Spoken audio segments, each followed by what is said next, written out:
सुप्रभात। आज हम अध्ययन करेंगे डाइवर्जेंट थिंकिंग के बारे में और साथ ही साथ कन्वर्जेंट थिंकिंग के बारे में। दोनों में डिफरेंसेस क्या होता है, क्योंकि ये बहुत इंपॉर्टेंट टॉपिक हो जाता है और जितने भी आप प्रतियोगिता परीक्षाएं देंगे उसके लिए काफ़ी इम्पोर्टेंट हो जाता है, क्योंकि इस वे को हम लोग थिंकिंग में बहुत ज़्यादा यूज़ करके बच्चों को इस तरह से एजुकेशन प्रोवाइड करते हैं। जैसे कि पेडागोगी में भी इम्पॉर्टेंट होगा, साथ ही साथ बच्चों के थिंकिंग प्रोसेस में भी। दोनों तरीके से ये दोनों टॉपिक हमारे लिए काफ़ी इंपॉर्टेंट हो जाता है। तो सबसे पहले हम डाइवर्जेंट थिंकिंग के बारे में बात करते हैं। डाइवर्जेंट थिंकिंग को हम बोलते हैं अपसारी चिंतन, अर्थात बहुविधि चिंतन के नाम से भी जाना जाता है। अब इसे बहुविधि चिंतन क्यों बोला जाता है, जैसे कि आप नाम से ही क्लियर है, डाइवर्जेंट मतलब बहुत सारी भागों में बढ़ जाना, यानी ये मल्टी डायमेंशनल होता है। अब एक उदाहरण मैं आपको यहाँ दे के समझाती हूँ। देखिए यहाँ 12, यहाँ आपका दिया हुआ है 1 मार्क और यहाँ आपको 20 लाना है। तो आप 12 में क्या कर सकते हैं, यहाँ पर 12 में 8 काउंट कर देंगे तो 20 आ जाएगा, 8 में 2 कर देंगे तो 20 आ जाएगा और 10 में 10 कर देंगे तो 20 आ जाएगा। तो हर तरीके से आप इसको बना सकते हैं। सबका आप सोचने का तरीका अलग अलग हो सकता है। कोई इसको 12 + 8 करके 20 करेगा, कोई 18 + 2 करके 20 करेगा, कोई 10 + 10 करके 20 करेगा। तो ये मल्टी डायमेंशनल है। जब हम इस तरह की थिंकिंग करते हैं तो हमारे सोचने का तरीका अलग अलग होता है। क्लास में मैं सबको बनाने के लिए दूंगी तो सब अलग अलग तरीके से ये बनाएंगे। यही चीज़ है मल्टी डायमेंशनल थिंकिंग, इसी को बोलते हैं, क्योंकि इसमें बहुविधि चिंतन बोला जाता है इसीलिए। और इसकी तरफ चलते हैं कन्वर्जेंट थिंकिंग की तरफ। तो देखिए इस तरह से प्रॉब्लम होगा, प्रॉब्लम का सॉल्यूशन जो होता है अलग अलग वे में जाएगा। ठीक है, अब कन्वर्जेंट थिंकिंग की बात करते हैं अभी सारे चिंतन की। इसमें इसको एक विधि चिंतन के नाम से जाना जाता है। एक विधि चिंतन क्यों कहते हैं, क्योंकि प्रॉब्लम जो होगा ना उसका सॉल्यूशन एक ही होता है। कैसे, जैसे कि एक एग्जाम्पल मैं आपको देती हूँ कि झारखंड की राजधानी कहाँ है। तो झारखंड की राजधानी आप कहाँ बोलेंगे, रांची बोलेंगे, आप दूसरी जगह तो नहीं बोल सकते हैं। तो ये एक विधि है, इसमें जो आपको प्रॉब्लम मिलेगा उसका सॉल्यूशन एक ही होगा, लेकिन यहाँ जो प्रॉब्लम मिलेगा उसका मल्टी वे तरीका होता है। आप कहीं भी किसी भी तरीके से सोच सकते हो। ठीक है, इसमें खोजा गया समाधान ओपन एंडेड होता है। जाहिर सी बात, अगर हम ओपन एंडेड खुला है, हम अपने तरीके से, जैसे कि मैं एक उदाहरण, जैसे कि मैं आप लोग को सब्जेक्टिव एक क्वेश्चन देती हूँ ऐसे टाइप का क्वेश्चन उत्तर लिखने के लिए, तो क्लास में जितने भी बच्चे हैं सबका सोचने का तरीका अलग अलग होगा ना। सब अपने अपने तरीके से उस क्वेश्चन का, जो ऐसे टाइप का क्वेश्चन होगा या निबंध होगा, अपने तरीके से उस ऐसे टाइप क्वेश्चन का आंसर अपने तरीके से देंगे। तो वो हो गया ओपन एंडेड होता है। और इस यहाँ उत्तरों में विविधता पाई जाएगी। जैसे कि क्लास में जितने बच्चे बैठे हुए हैं, मैंने ऐसे लिखने के लिए दिया है, तो जो पहला बच्चा होगा, दूसरा बच्चा होगा, तीसरा बच्चा होगा, सबके आंसर में विविधता पाई जाएगी। यहाँ पर खोजा गया समाधान क्लोज एंडेड होता है। जैसे कि मैंने आपको उदाहरण दिया है आपको कि झारखंड की राजधानी कहाँ है, तो आपके पास एक ही ऑप्शन है, क्या है, रांची। दूसरा दोगे तो आपका रॉन्ग हो जाएगा। ठीक है, सृजनात्मक आधार होता है। यहाँ पर बच्चा सृजनशील होता है, अपने अपने तरीके से, विभिन्न तरीके से सोचते हुए समस्या का समाधान करता है।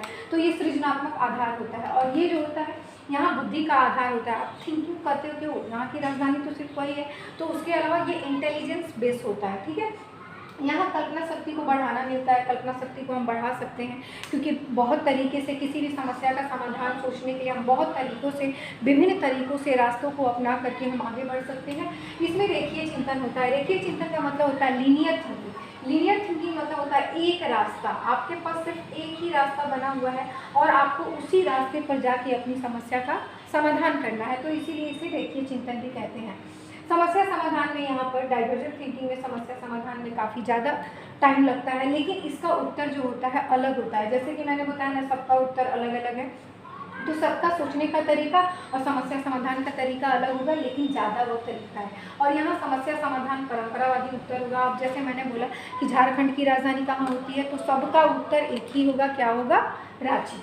ठीक है, सृजनात्मक परीक्षणों द्वारा परखा जाता है। जो क्रिएटिविटी टेस्ट होते हैं, क्रिएटिविटी टेस्ट के द्वारा जो होता है डाइवर्जेंट थिंकिंग को मापा जाता है। लेकिन हम जब कन्वर्जेंट थिंकिंग की बात करते हैं तो इसको हम इंटेलिजेंस टेस्ट के द्वारा मेजरमेंट करते हैं। ठीक है, सृजनात्मकता, कल्पनाशील सृजनात्मकता जो होती है, मतलब कि ये अपसारी चिंतन जो होता है, डाइवर्जेंट थिंकिंग जो होती है, वो सृजनशील बालकों में पाई जाती है। तो ये क्वेश्चन आता है कि डाइवर्जेंट थिंकिंग किस तरह के बच्चों में पाई जाती है, तो आपको बताना पड़ेगा कि सृजनशील बच्चों में पाई जाती है। और वही जो होती है अभिसारी चिंतन जो होती है, कन्वर्जेंट थिंकिंग, वो प्रतिभाशाली बालकों में पाई जाती है। तो इस तरह से आज हमने जाना है एक और कुछ पॉइंट है इसमें जो होती है डाइवर्जेंट थिंकिंग में सब्जेक्टिविटी ज़्यादा होती है और इसमें जो होता है ऑब्जेक्टिविटी ज़्यादा होती है। ऑब्जेक्टिविटी का मतलब हो गया सभी के लिए एक ही आंसर है, ठीक है, और यहाँ अलग अलग बच्चों के लिए अलग अलग आंसर है, यानी व्यक्तिनिष्ठ है, ये सब्जेक्टिविटी है और ये इसमें ऑब्जेक्टिविटी है। इसके बाद ये जो होता है रिगिड होता है, ये जो होता है रिगिड होता है जो कन्वर्जेंट थिंकिंग है, लेकिन डाइवर्जेंट थिंकिंग जो होता है फ्लैक्सिबल होता है, ठीक है। एक और बहुत इंपॉर्टेंट फैक्ट बनता है जो याद रखिएगा, ब्रेन स्टॉर्मिंग का काम जो होता है इसमें क्वेश्चन आया था टेट में कि ब्रेन स्टॉर्मिंग की प्रक्रिया किस प्रकार के चिंतन में होती है, तो याद रखिएगा ब्रेन स्टॉर्मिंग की प्रक्रिया जो होती है डाइवर्जेंट थिंकिंग में होती है और स्पीड एक्यूरेसी जो होता है इसमें होती है। तो दो चीज़ आप कॉपी में नोट डाउन कर लीजिए, ब्रेन स्टॉर्मिंग जो होती है डाइवर्जेंट थिंकिंग में होती है और स्पीड और एक्यूरेसी मतलब कि एकदम सही ही होगा वो इसमें होगा कन्वर्जेंट थिंकिंग में। तो आज हमने पढ़ा है कि डाइवर्जेंट थिंकिंग क्या होती है और कन्वर्जेंट थिंकिंग क्या होती है। तो ये बहुत इंपॉर्टेंट फैक्ट है। ये क्वेश्चन इस तरह भी आता है कि बहुविधि चिंतन किसको बोलते हैं, तो आपको याद रहना चाहिए कि उसको डाइवर्जेंट थिंकिंग बोलते हैं। एक विधि चिंतन किस विधि को कहा जाता है, तो अभिसारी या कन्वर्जेंट थिंकिंग को बोला जाता है। ये भी पूछता है कि सृजनशील बच्चों की क्या विशेषताएं हैं, किस तरह के चिंतन की विशेषताएं, तो सृजनशील बच्चों में डाइवर्जेंट थिंकिंग की विशेषताएं पाई जाती हैं और वहीं पर जो होती है प्रतिभाशाली बालकों में कन्वर्जेंट थिंकिंग की विशेषता पाई जाती है, ठीक है। और इसकी माप जो होती है, जो अभिसारी चिंतन की माप होती है सृजनात्मक परीक्षणों के द्वारा होती है और अभिसारी चिंतन की माप बुद्धि परीक्षण के द्वारा की जाती है। तो ये बहुत इंपॉर्टेंट फैक्ट बन जाता है, याद ज़रूर रखिएगा इस सारे पॉइंट्स को। आपकी एग्जामिनेशन व्यू से ये टॉपिक बहुत इंपॉर्टेंट है। एक ट्रिक बना के दोनों को याद रखिएगा कि अभिसारी चिंतन और अभिसारी चिंतन अगर इस तरह से आप एक दूसरे से तुलना करते हुए पढ़ेंगे, कंपैरेटिव स्टडी करेंगे तो याद हो जाएगा। इसी के साथ ये समाप्त होता है। Thank you so much.